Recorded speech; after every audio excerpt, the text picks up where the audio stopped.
Pack your bags the night before and set 2 alarms because you are not going to want to miss the train to Busan.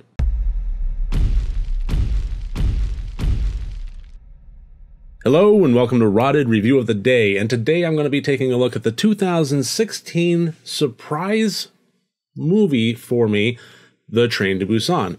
Coming to us from South Korea comes a zombie movie, and it's not the kind of thing that I typically see come out of Asian horror films. There's usually a lot of mystical, spiritual, not a whole lot of blood-related, mythos-embedded kind of horror movies coming from Asia, from Korea, China, Japan, Taiwan, all that.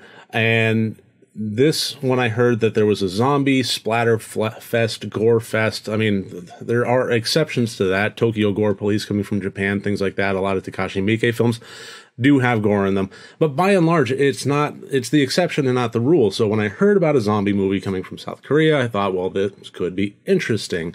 What I didn't hear was that it would actually tear my heart out and make me feel so much. It really did surprise me. I just honestly finished this movie about 15 minutes ago, and I came up with a score for it. I haven't even made a title card yet. I'm going to do that in post-production. I really just needed to sit down in front of you all. I didn't even put on a dress shirt. I just need to sit down and talk about this one. So as always, this is going to be a spoiler-free review. There's going to be a spoiler-filled deep dive discussion where I'm going to get into a lot more of the fine-grained stuff there. But if you haven't seen Train to Busan yet, this video is safe. So let's go ahead and get into the scores. As always, 5 different categories, each category worth up to 20 points for a total possible score of 100 points.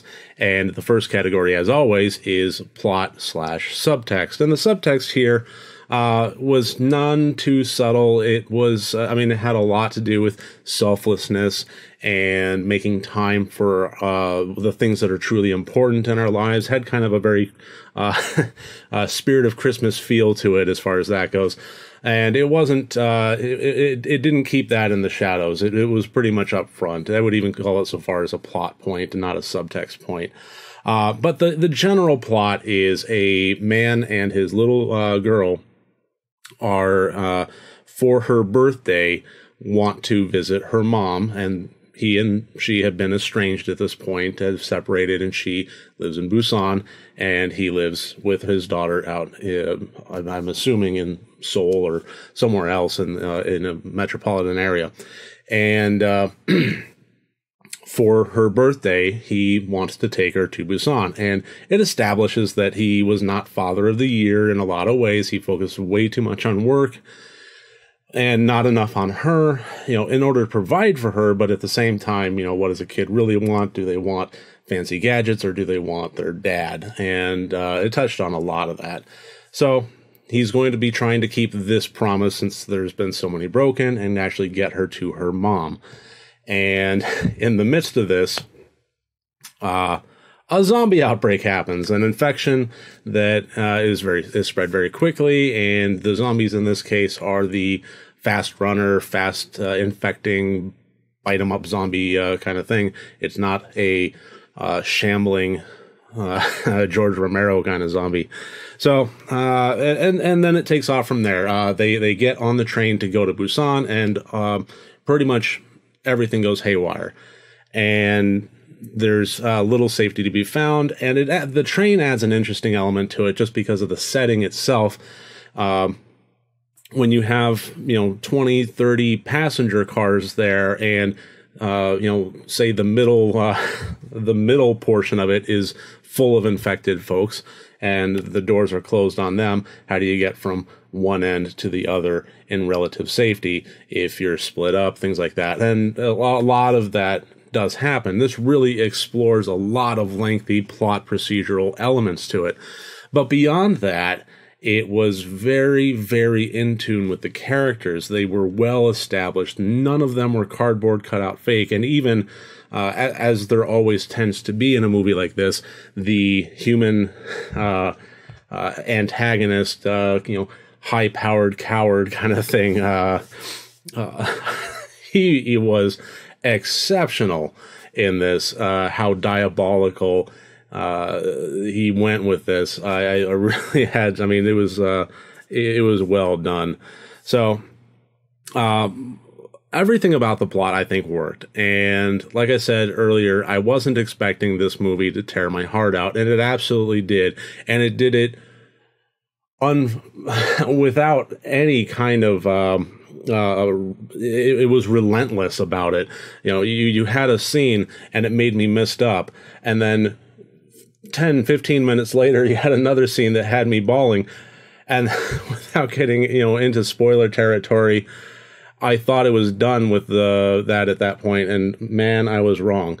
So it really was relentless as far as that goes. But you can't get that kind of emotion out of it without having characters you connect to and a storyline you connect to. So major, major, major tip of the hat to this movie. So 17 out of 20 points for the plot.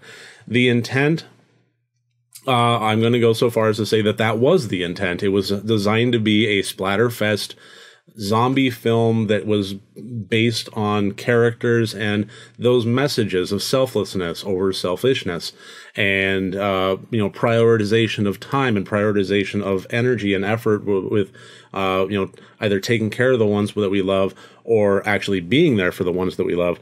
And it was really, really good at having that splatterfest, but also having those characters and having that message. Overall, the intent was aces, and I got to give it 18 out of 20 points.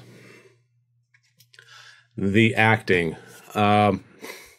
You might guess this based on what I've been saying so far, but the acting, I'm just going to get it straight out of the way there. It was 19 out of 20 points. It was phenomenal in every way. The subtle performances towards the beginning, the extreme performances towards the middle, and everything about this just worked so well. Every performance was dialed in so perfectly, and it would not have been the same movie if it were not for Suwon Kim, the little girl. She absolutely made the movie. And that's not to say that everybody else didn't do an admirable job. It wouldn't have gotten a 19 out of 20 points if they didn't. Everybody performed very, very well. But the girl, Suwon, she was incredible. And this would not have had the emotional punch that it did if it weren't for her performance. Massive, massive surprise for me. So, awesome job there. Technical. Now, this is a movie that had a lot of technical aspects to it. It was very effect-based. It had a lot of CG. It had a lot of creature effects. It had a lot of character effects, a lot of gore effects. But more than that, it had a lot of camera movement. It had a lot of very detailed styling to it. It had a lot of set backgrounds and dressings that everything worked. I didn't see a single solitary scene that took me out of the movie. Every bit of gore worked. Every bit of close-up shots and far-away shots worked. The way that the zombies were very scary on an intimate level, but then when you got on the more grandiose scale and they started to bunch up and there were dozens and dozens and dozens and dozens of them, how they were starting to like tidal wave on each other, was just really good, and it sold it. And even the way that they moved when they were on the ground and getting up, the fact that they would twist their entire torso 180 and then twist their head and get up in very haphazard ways, it was incredible. Every single detail of this was well thought out, and that's why I really don't have much choice but to give the technical score on this 20 out of 20. It was perfect. On a technical level, I couldn't see a single solitary flaw. Awesome job. Now, the fear quotient is something that, this is where it's going to get dropped down just a little bit. Not a whole lot, because there were some really good, scary, gory elements to it. And, a few little jumps here and there, a few little surprises here and there, and a lot of really good suspense. But this is, I think, a symptom of zombie movies in general, is it's difficult to get them in a place where they are big and grand, like zombie movies tend to get, and still be truly heart-wrenchingly terrifying. When there's a critical element to true terror when watching a horror film, and that's to isolate it, to have it in a small environment, or to have it in an intimate fashion for one particular character. Small environments like haunted houses work really well for that regard, and having antagonists that are focused on one particular person. So even if it's taking place in an outside setting, having it isolated to that character. And the Ring movie was really, Ringu and The Ring was really good about that. The fact that, they look in the camera and their face was distorted, and they were among the world, but they were very much alone. And zombie movies tend to get really grand. That's kind of the point of them, to get this worldwide level of infection where safety cannot be found at any particular corner. But at the same time, when you pull back that much, it's difficult to get that level of intimacy that terror and true audience participation scares require out of a horror movie. So it had some good elements to it, but it just wasn't terrifying. This is not the kind of movie where I'm going to be jumping in the shadows and wondering what's in the dark when I'm getting up to go to the bathroom in the middle of the night. So that's just, I think it's not a failing on A Train to Busan's part. It's just a matter of, this is how a lot of zombie movies are when they pull back the scale to that degree. So I gave the fear quotient 13 out of 20 points.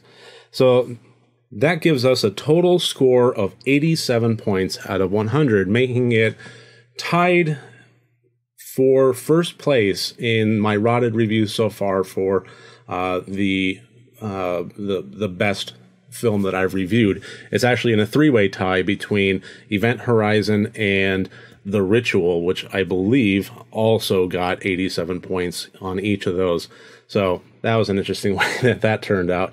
So I really do recommend this movie, and if you've seen it, I recommend that you watch the deep dive discussion that will be accompanying this video today, because I'm going to be getting into a lot more things there, specific scenes, specific elements of it that I can't describe here in a spoiler-free review. So that should about do it. Remember, next time you want to watch a horror movie, first make sure that it's good and rot it.